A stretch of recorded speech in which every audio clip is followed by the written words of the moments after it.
One of my favorite designers is Kevin Toohey, and he gave me a glimpse of a new project that he designed recently called Board. And right away, I knew that I had to turn this into an episode because it's one of the most unique products that I've ever seen. So here's the 1-minute video that he sent me so you can see for yourself. Want to play a game? How about something a little different? Or maybe a lot different? It's called Board. A revolutionary new way to play games. Together, face to face. A big, beautiful screen for everyone to gather around. That's not a TV. And that lets you play with physical game pieces. See, Board knows what each piece is and what it does. Which means that you can do things like this. Wow. And this. And that. Aw. Want to run a chaotic kitchen where everyone has to work together? Zap space rocks with a mega beam? Help rescue tiny travelers. Board comes with all these games included and ready to play. Fun, fresh, original games you can't play anywhere else. Games that bring people together, sharing experiences that were never possible before. With friends, with family, face to face. So what do you say? Ready to play? Pretty cool, right? So this episode is the complete behind the scenes. Everything from designing the operating system to creative direction to prototyping with physical devices. It's about as fun as it gets, so let's dive in. I worked on this other big hardware project called Mirror for several years, and it's the same founder who started Mirror, who started Board. So we have done a large-scale hardware project before and have worked together for years. So that was kind of my entry point in. And I actually had been watching what the company had explored many ideas, some adjacent to this, some not. And kind of broadly under the banner of like human connection. And we all know what devices and screen time are sort of like doing to our social bonds and what are various ways we could use technology to bring people together. That's would kind of be the broad overarching theme of what they were exploring. So I had been sort of observing that at arm's length. And then once they narrowed in on, okay, this is roughly what we're going to do, that's kind of where I came in, and mainly came in. And maybe this is a good entry point to some of the shape of like designing a project like this. But I initially came in very focused on the operating system. It runs Android very, very low under the hood, but just like any game console you use, it has its own operating system that you kind of like navigate around to do various things outside of the gameplay. So that's like this sort of thing. And this, if I zoom out, this is basically like the entire Board OS, or a decent slice of it. And there's a lot of background blurs going on, so it's really chugging on this. I know you have a lot of like super duper Figma experts on the pod. I am committing every Figma sin in the book. So like there's no design system. All of Board is designed, including all the merch and brand and everything is in one single Figma file. Perfect. So everyone loves that. Real quick message, and then we can jump back into it. By now, you know that Jitter has been my go-to tool for animation for years now, but they're still shipping like crazy. I mean, just this summer, they've released comments, pen tool, morphing, text gradients, Google fonts, and a bunch more. So if you haven't yet, I promise you will be shocked at just how easy it is to bring your designs to life in Jitter. So go ahead and give it a try today. Just head to dive.club/jitter. I saw a scroll-stopping tweet the other day. The creators of Tailwind are working directly on paper to train the output to be perfect. They even invested in the company. So just think about the possibilities for a second. In the future, you could design something in paper and then just right-click and copy the perfect Tailwind as if the creators themselves wrote it by hand. Or maybe you take an existing code component and import it into paper to make edits directly on the canvas. I mean, this is going to totally change how we design and deliver UIs for the web, and it's just another reason why I'm betting big on paper as the next great design tool. You can try it out today. Just head to dive.club/paper. Okay, now on to the episode. But yeah, the operating system, which that's where the kind of UI UX product design piece is the most heavy. It's an interesting kind of inside out paradox, because that's actually the part of the system and the part of the experience that you kind of want the user to see the least and kind of matters the least. You want them to enjoy the gameplay.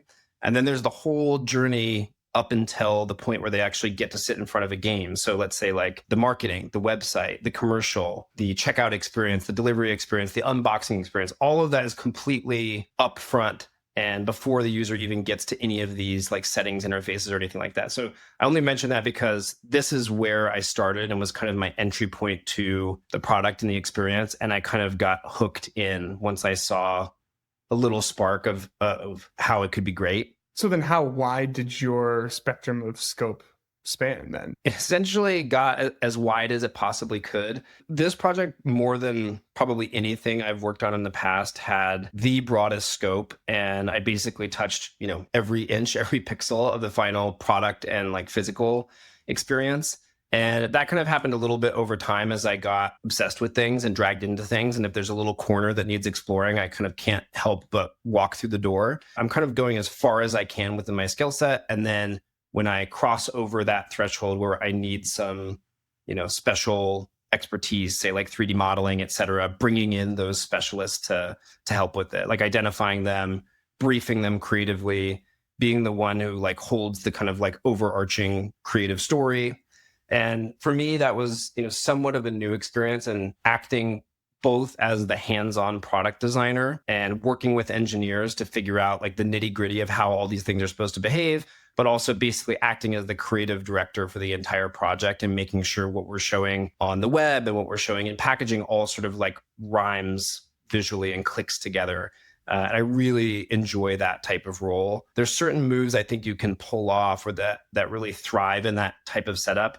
That's a bit harder to do with a larger team. Don't get me wrong, I wish I had a larger team, but there are certain things that just click when you're working on the detailed interface design and helping produce the video commercial and designing the packaging. I steal this phrase from our friend Mike Smith about brand moves and being able to figure out those moves as you go, as opposed to being forced to kind of define all the moves up front. Some of the moves that I think we kind of came fairly late in the game and came through like figuring out photography and figuring out how to show the product visually. And then that comes through and translates to the web. So if you think about like the product, it's a huge digital game board. So you would think that's the hero, that's kind of the anchor, and the physical pieces are sort of like play the secondary role. They are very like nice and visual and cute. But at some point we had the realization, okay, the pieces are the hero. They're the hero of the story. And they're the hero of the marketing because they are the part that's the most unique, that's the most different from either like playing games on an iPad or playing games with the console. But they also can be like the hero of a marketing story. So we always have to bring those front and center. One of the things that and this is not even a final version, but we iterated on over and over and over, is how do you show a game? And one of the things we were trying to avoid, both in terms of the physical digital interaction on the device and on web and basically everywhere, is try to avoid visual tropes that lean towards, say, like the App Store, coming up with the design principle that pretty much all the time when we show a game, we show the game art and we show the pieces together, and they sit together as a family.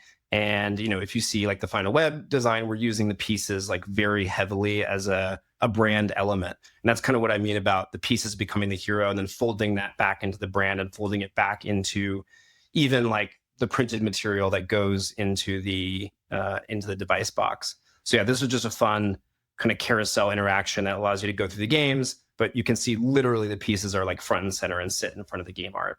When you were first brought in to start working on some of the OS level dashboardy types of design, did any of this exist? Like, was there any brand elements? How much were you working with? No, there was nothing. So you can see these are some like very early, or here's a good example of actually where it was like medium fleshed out. And essentially we were trying to map out the development scope. So what is all of the software we're going to build outside of the games? And in order to do that, I basically created wireframes of that entire scope. And we were sort of going back and forth between like rough PRD and interface designs. So these are all just, like I said, wireframers. There's no brand, there's no colors, there's no nothing. And right around this time, we started kind of kicking off the brand explorations in parallel. But you can see here, you can get quite far, and I can talk about prototyping and stuff. But I was doing a lot of prototyping on the physical device, and on the physical device, when the spatial and like ergonomic aspect is most important, meaning, here, I'll play this video.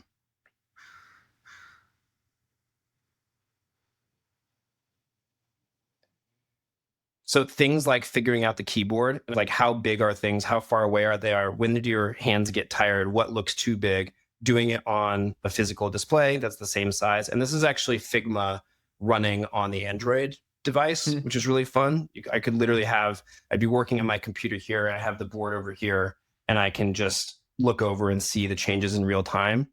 Oh, very cool. And then the other fun hardware software prototyping aspect is just figuring out how the on-screen touch soft controls relate to the physical controls. There's 3 buttons on the device, basically like a home button and volume up, volume down. And you want those to like click together well with the on-screen controls. So here I'm going to show basically simulating the device button clicks interacting with the Figma prototype. So that was a super fun prototyping exercise. I've talked about this a little before, and this is a pro tip for anyone prototyping hardware stuff. These little controls that I have here, I got off Etsy, and it's essentially a keyboard. The OS recognizes it as a keyboard, and you can send any keystroke you want. You can reprogram them. So I have these in like dozens of configurations. Let me see if I can even get this on camera. Yeah, so this one has a knob and a button. I was working on a coffee machine a couple of years ago. And so you can prototype out like different control schemes. And in this case, we were pretty set with the control buttons on the hardware, but not exactly on how they interact with the software. So that's a fun way to prototype hardware stuff using just a Figma prototype. I would imagine most people watching this, myself included, have never dabbled in hardware. And that each time you're taking on one of these projects, you're learning a bunch. You're probably still making some mistakes. Even the great Kevin makes some mistakes every once in a while. So now that you've kind of run this playbook a few times, what are some of the things that you're learning? Like, why was this approach different? Or what were some of the ways that you were pulling from past experiences that shaped the way that you approach this project? Starting with what's similar than to things I've worked on in the past. Or I guess uniquely with Mirror, there's a similar shape to the kind of magical trifecta that makes it work, which I would say is the intersection of hardware, software, and content, meaning the hardware form factor and the software that you build for it and the content that fits into that all have to click perfectly. And if you do that well, you can create like a truly magical experience that even one of those legs of the stool coming off doesn't really work. So in the Mirror example, it was the reflective display, the sort of like heads up data layout of the interface, and the way we film the content in like a black box studio. So it was completely seamless and the illusion is complete. You can see yourself in the trainer sort of overlaid. And in this case, it's obviously like the form factor of the board, the OS level software. And when I say content, I'm really meaning like the games, and those have to click together perfectly. There are some tricky intersections you can imagine between the operating system and the games. You want each game to have its own unique personality. And like, I'm sure lots of UI designers here have geeked out on like, remember the original Xbox menu or the menus in Halo. So you want them to have their own unique personality that fits with the game. There are places where the OS intersects with the game. Like I need to connect my headphones while I'm in game. So figuring out those sort of touch points can be a challenge. So I think that's just a similarity with like past Mirror projects. Other interesting quirks with hardware and software that I think people sometimes don't realize. It's common for a lot of these devices now to be connected to the internet, so you can always OTA them. And you think, okay, well, we'll fix this later and then we'll OTA it onto the device, which is fine. And this is getting into like nerdy details, but everything that exists in the operating system up until that OTA point, you will live with forever because they're going to be flashed onto units. They're going to be sitting in someone's house. They gave it the next Christmas. So that first cut of the operating system that basically like loads up the OS image, everything that's in there that you have to lock quite early on, you'll never be able to change. And those get flashed onto, units at the factory. So that's an interesting kind of like point of committal. Which I would imagine there are quite a few of, right? Like the hardware is going through iterations too during this point, or was it pretty much nailed down? Like it's not like you can continually iterate and just kind of chip away at this type of a product. So I'm kind of curious, like how that changes the design process.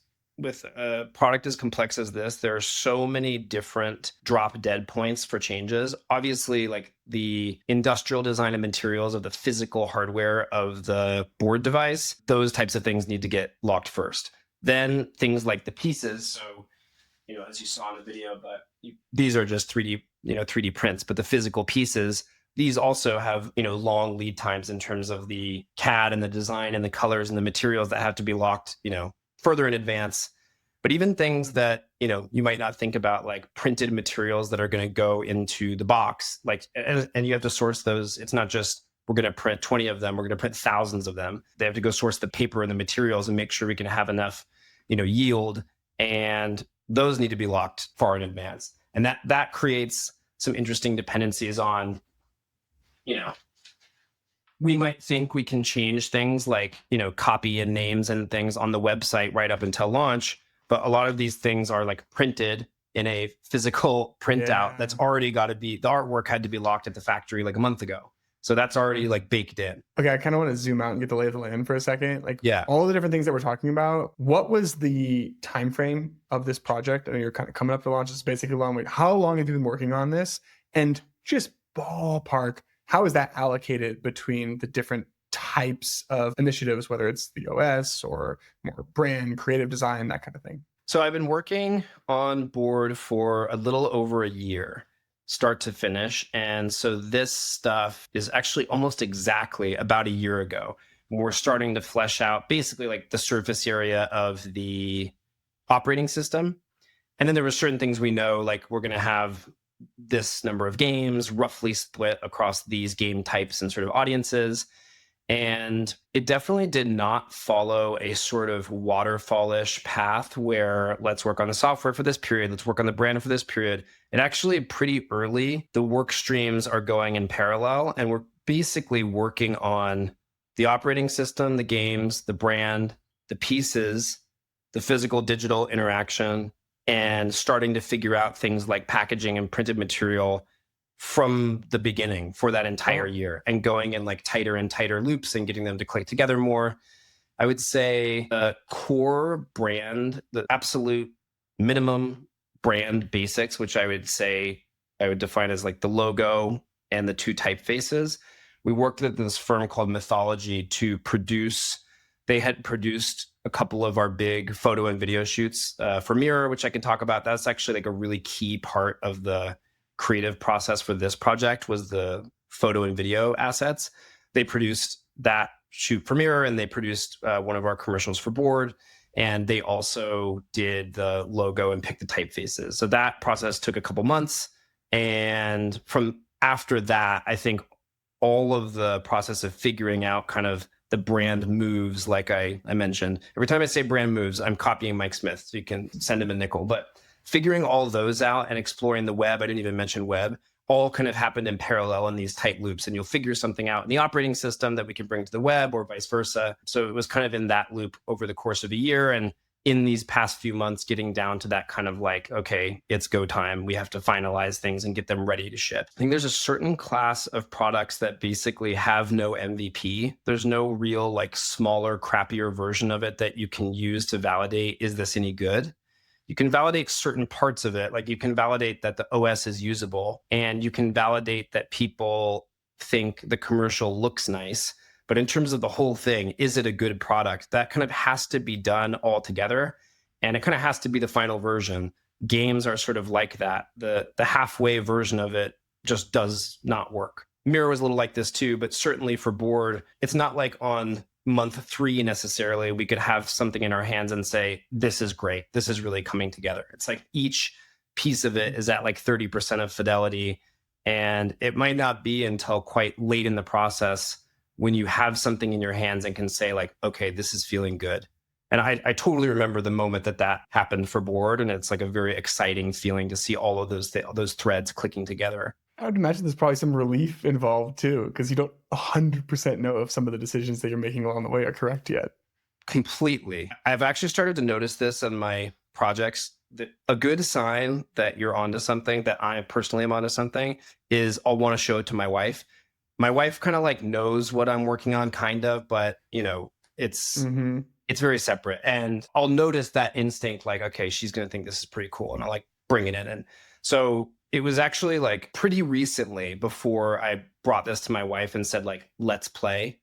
not just like, hey, look at this cool little interaction, look at this demo, like let's play the game. So cool. This is us playing game. This might be my favorite game. It's definitely one of my favorites, called Strata. And this is a prototype, but I just remember feeling this transition from, okay, I'm so aware of every single state and every single little quirk and what she's supposed to understand, to like, we just start playing the game and having fun and like smiling and laughing. And it just feels so good to have something that you worked on all these pieces of, and it's just fun.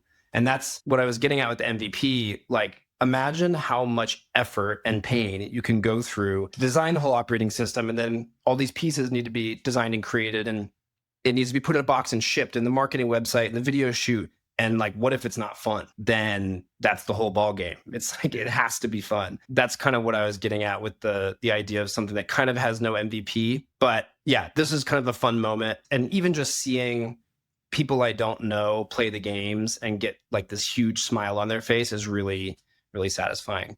One last thing on this, one sort of design principle for board and for the physical digital interactions is to try to focus on things that cannot be done with touch and really can only be accomplished or experienced through that like unique combination of physical digital interaction. And I can give a few examples of things like that. But this game, Strata, is one of those where it's a puzzle game and it involves like the X and Y axis, obviously, but also the Z axis, so you can see. And the board knows how tall those pieces are. And when a piece is resting on another piece, you're building these structures. There's a little point and scoring system, but it's just a game that cannot be played on a tablet because you don't have that third dimension. So that's sort of one of the design principles. And most of the games that I think are really great, and it goes back to that principle of like hardware, software, and content, all three of those clicking together in an interaction that cannot happen through touch or cannot happen through a board game that doesn't have like the software piece. Real quick message, and then we can jump back into it. Hey, really quickly, let me tell you about the all-new Dive Talent Network. I've hand-assembled over 100 of the most talented designers and builders that I know, so I can recommend them to my favorite companies. So if you're listening to this and you're open to new opportunities, the Talent Network is anonymous and super low pressure. It's just an easy way to see what's out there without having to post on social media. So if you're interested in joining, or maybe you're looking for your next hire, head to dive.club/talent. How big of a role did you get to play in the game design itself? All of these games, we worked with a range of like great game studios, from big established studios down to like smaller, like independent game designers. There are a few of the games that I worked on directly, mostly on sort of, I would say, the more user experience-ish aspect or interface aspect of the games. Strata is one of them. That's why this one is like near and dear to me. But the vast majority of the game design and development work, Board has some game design folks on staff, and then we worked with those like third-party publishers to create the game titles. Yeah, so here is an example of like working directly on this game, Strata, figuring out the states of what we call like the turn box and how you explain the scoring system to users. And it definitely gets quite meta, like working on it directly in Figma, and then I'll go over and see the prototype. Yeah.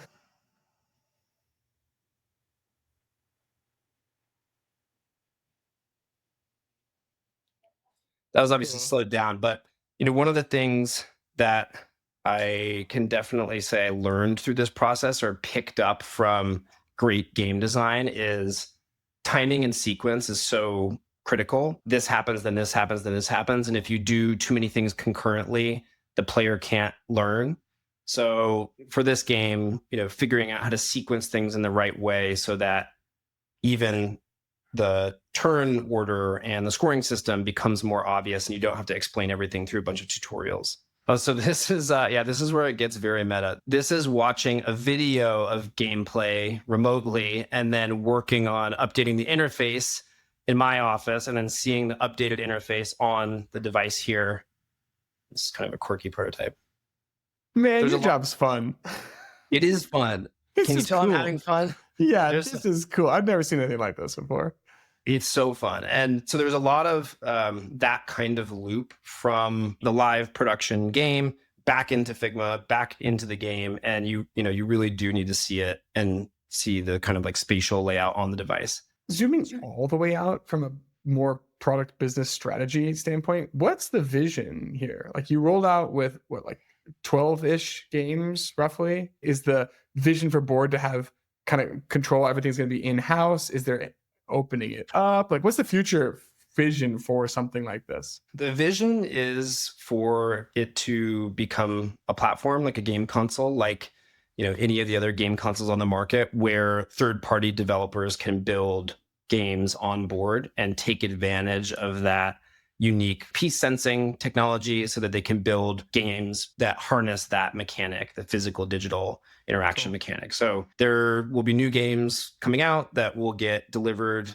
to the Board store. We hope that third-party developers join in and build great games, just like they do for like the major game platforms. Is there a game that you've been imagining in your own mind over the course of working on this for a year? Once your brain is unlocked to some of the fun types of like physical digital interactions that are possible, it's just really fun, because just like with touch interfaces and or desktop interfaces and the stuff that we work on, some of the fun innovations are just not totally obvious from the start. Even like things in our world like pull to refresh and things like that, like someone came up with that and it's like, okay, you nailed it. That was a novel idea. No one had done that before.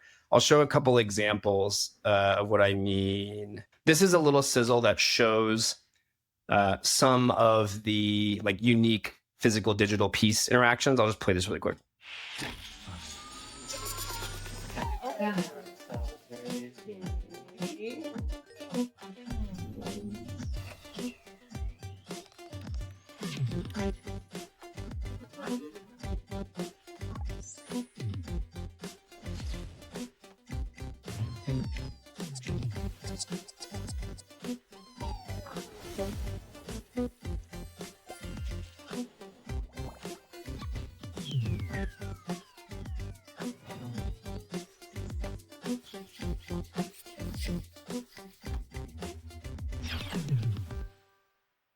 So what I was going to get at with that is once your brain starts to work in that way, you come up with little ideas. So since I'm not a game designer, I don't really come up with game ideas. I almost come up with like little interaction ideas. Oh, that would be fun. Just from feeling, you feel certain things that just feel really good. Like I'll show an example from like these ones this is a spy, sort of like a spy puzzle-ish game that you go through different levels in different cities. But these types of interactions feel really good.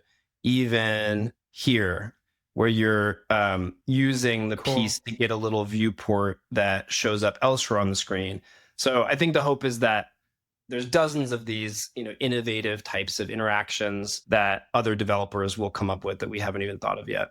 Can we zoom back into the operating system? What were some of the main design decisions that you were really wrestling with there? Like, given the vision, I now understand the importance of nailing the operating system, because you're not just designing something that has to work for this moment in time, but this is what makes the core system extensible to capture that future vision. Like, what were the meaty parts of this that you were really thinking through? And also maybe even at a high level, I'm kind of curious. I've never designed anything close to an operating system for a piece of hardware like this that probably you kind of almost have to assume kids are going to use too. So how do you even think about the visual language and the different types of patterns and what levels of familiarity to capture? I'd love to just go really deep into this part of the design process next. Yes, definitely has to be something that kids can use. Of course, what I'm showing here is settings. So that's only one part of the operating system. And obviously, for any good game console, you don't really want to be spending any time in settings.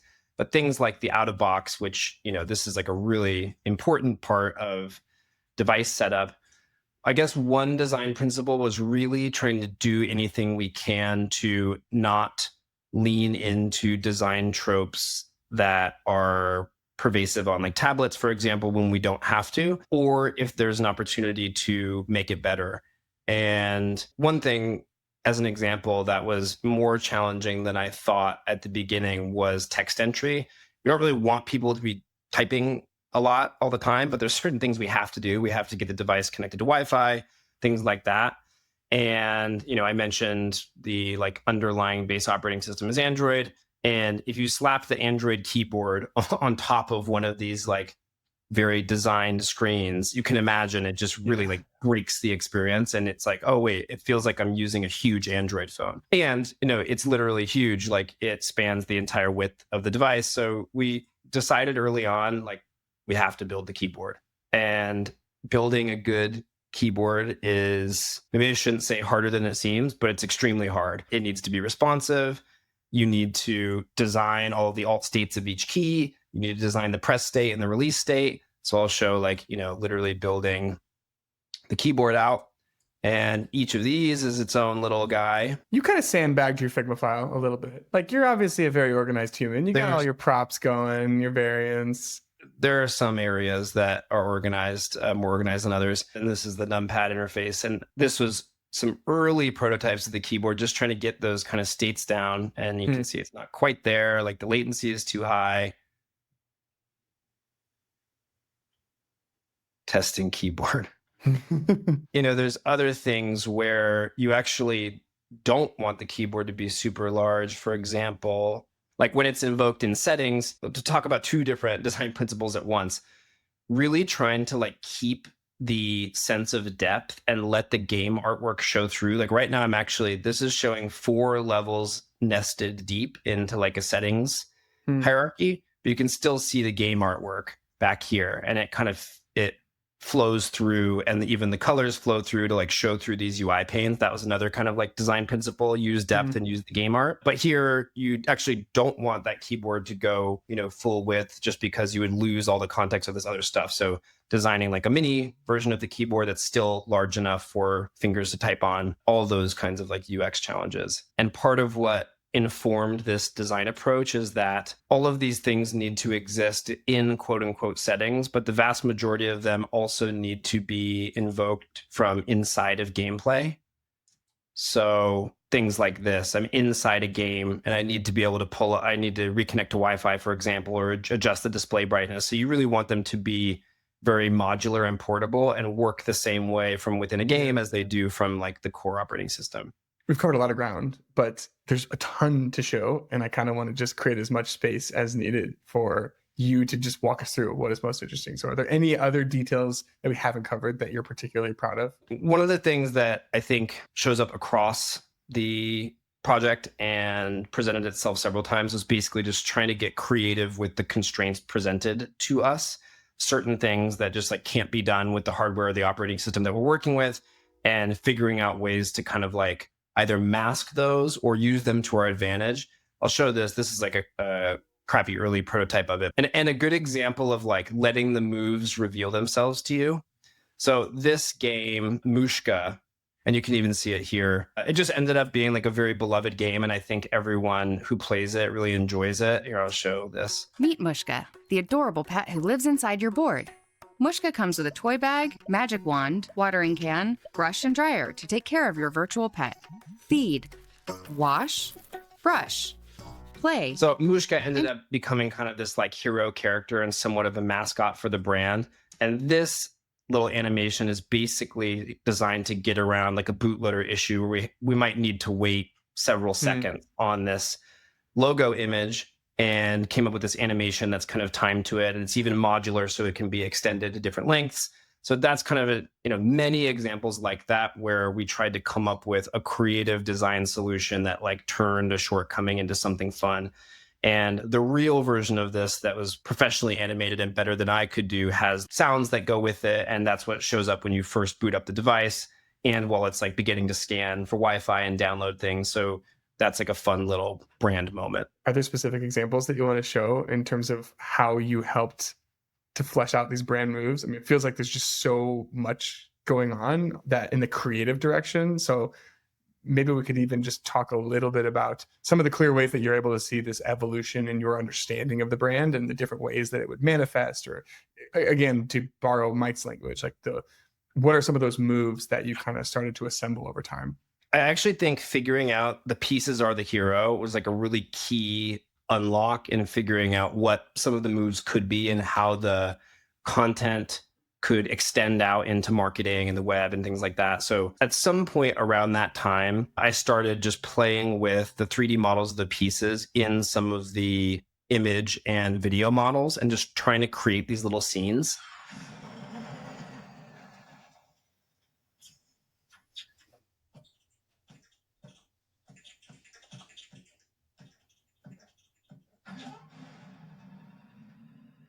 This, by the way, I should just say, is not that.